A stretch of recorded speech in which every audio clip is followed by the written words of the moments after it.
Hoping you're having a blessed time and getting us loud and clear from wherever you're watching us all over across the world. It's that time for MISHAPI TV English News Update, where we have a lot from our English desk today.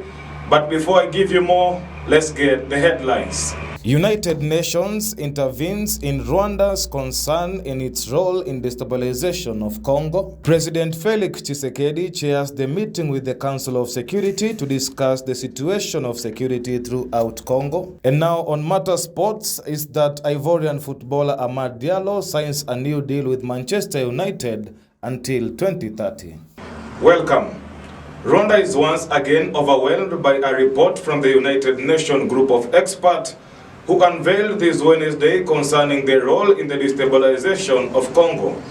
There is a chain of command between the March 23 movement M23, led by General Sultan Makenga, and the Congo River Alliance AFC, whose leader is Colonel Nangaa, with an aim of intensifying the expansion in the east of Congo.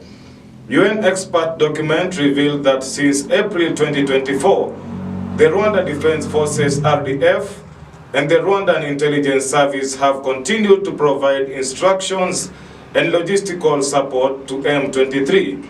The United Nations expert group concluded their report by indicating that this situation is only a source of fuel for regional tension and compromising efforts to stabilize the east of Congo, despite the ceasefire agreement initiated by Kinshasa and Kigali. And in some more news is that the head of state, President Felix Tshisekedi, chaired the meeting of the expanded High Defense Council on the security situation throughout the Congo DRC in general and in particular in the eastern part of Congo, which is plagued by insecurity organized by Rwanda under the cover of M23.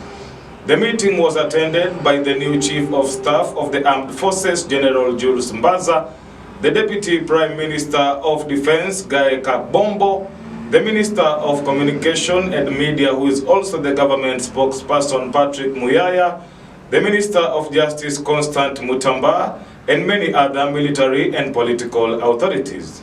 One of the points discussed by stakeholders at this meeting was the media coverage of events in the east of Congo, such as warnings and measures that will be taken in the coming days against all media that will work to support the terrorist works in Congo.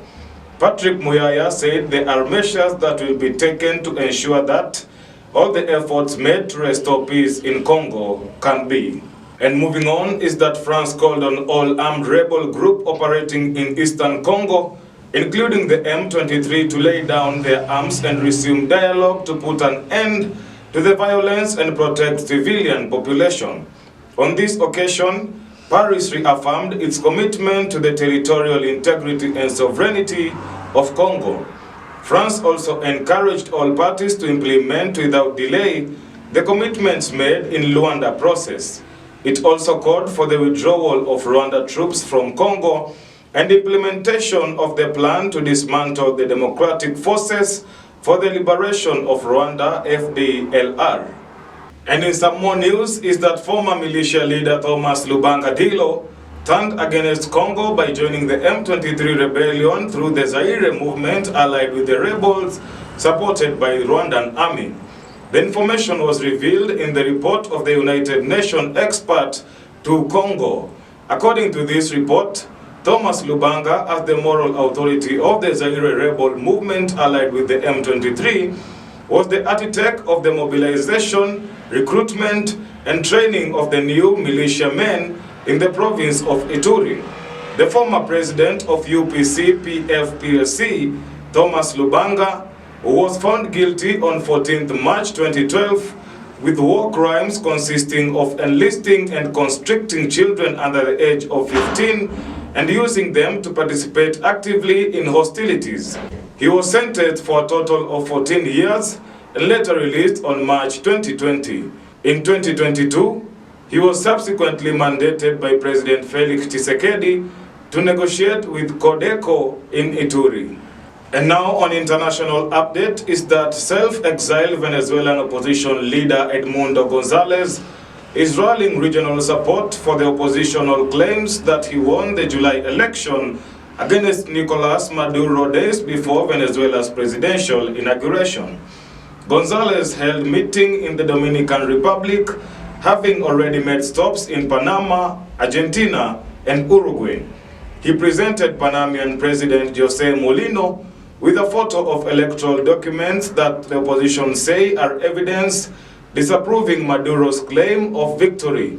On Thursday, Gonzalez will also meet with the Dominican President Luis Abineda. You are watching MISHAPI Voice TV English News Update. A big thanks for keeping me company. Of course, we are Africa's vision in the world. That international news takes us for a short break. Don't touch the dial. I'm coming back with more on sports.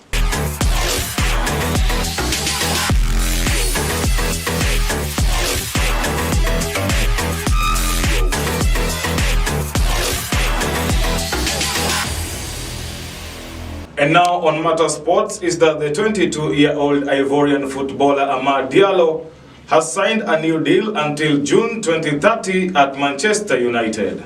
And lastly on Matter Sports is that Jaden Philogen completed medical tests at Ipswich Town today. Ipswich Town and Aston Villa are due to exchange final documents in order to sign all contract for the permanent move. And it's always a pleasure having you on board. You have been watching MISHAPI Voice TV English News Update. A big thanks for keeping me company. We are Africa's vision in the world. Enjoy the rest of the day, and remember you can follow us on social media at MISHAPI Voice TV. I'm Crispin Otieno.